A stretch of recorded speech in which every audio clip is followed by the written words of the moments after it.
Fire and smoke rises from the city before me. The king's bridge is gone. Oh no. No! Matilda! I vaguely hear a scream of terror that sounds much like my own voice from afar. I feel as though the Golden King's gentle smile is moving farther away from me.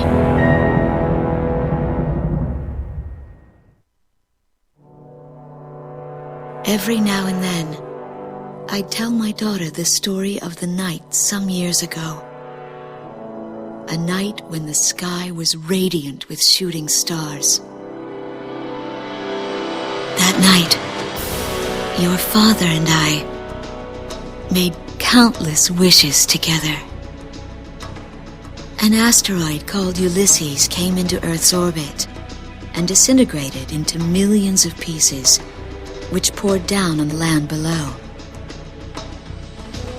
As we watched the shooting stars that night, fragments from the asteroid rained down on our eastern neighbor, Estovakia, damaging a great deal of their infrastructure and devastating their economy. Soon after, the news reported that their nation had fallen into a civil war, one that would last for years. Eventually, the internal strife was brought to an end when the generals came into power. In the midst of hardship, the citizens of Estovakia were convinced that the only way they could recover as a nation was to rely on a military government led by these generals. Before long, they went so far as to invade our nation, the Republic of Emeria.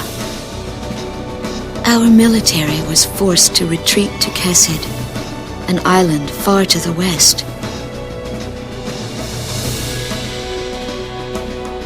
My husband, a fighter pilot, also hasn't come home since.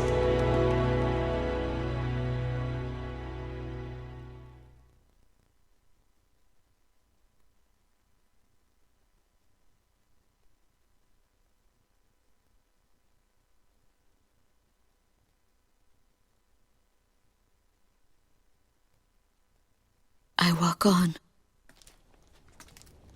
I am unable to think.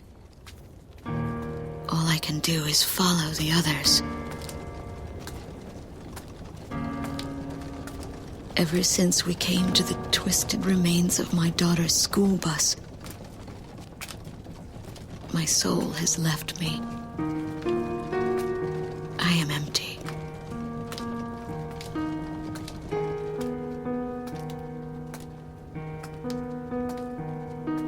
Some of our tanks are parked at the approach to the bridge. Move! Let's pick up the pace, people! There's a train still running on the other side of the river. She goes all the way out to the edge of the border. We've got to blast this bridge before the enemy gets a hold of it. So move it or lose it, people! Here I see the wreckage of a jet that was shot down. On what's left of the nose, I can make out some writing. Melissa. It's my name.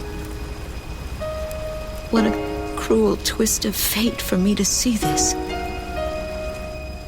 My pilot husband, who had left for work that day with the same loving look on his face as always. He had painted my name on his angel.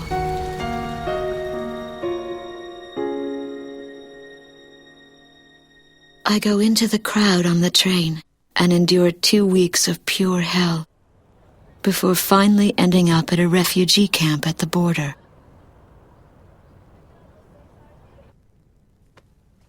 I don't know any of the names on the list. My compatriots, who have now become refugees, gather around a single radio to listen to the broadcast. Even though the station is broadcasting out of Grés Méria, occupying forces have taken complete control of the airwaves. The enemy must have completely overtaken our capital, Grace Maria.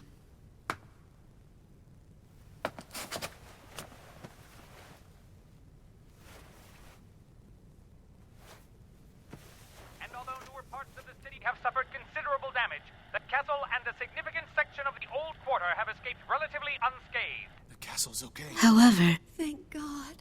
the announcer went on to say that our castle was robbed of countless antiquities that once were elaborately displayed in our castle. Stripped bare. As the Estobakian military, it is our sworn duty to govern this crumbling nation and get it back on its feet, starting right here in Grace Maria. I found a group of street children in front of the central station here, where the area has literally been reduced to a slum. Step on up here, little girl. What do you have to say about all this? Go dance with the angels, mister. My ears were not deceiving me. That voice belonged to my daughter, Matilda.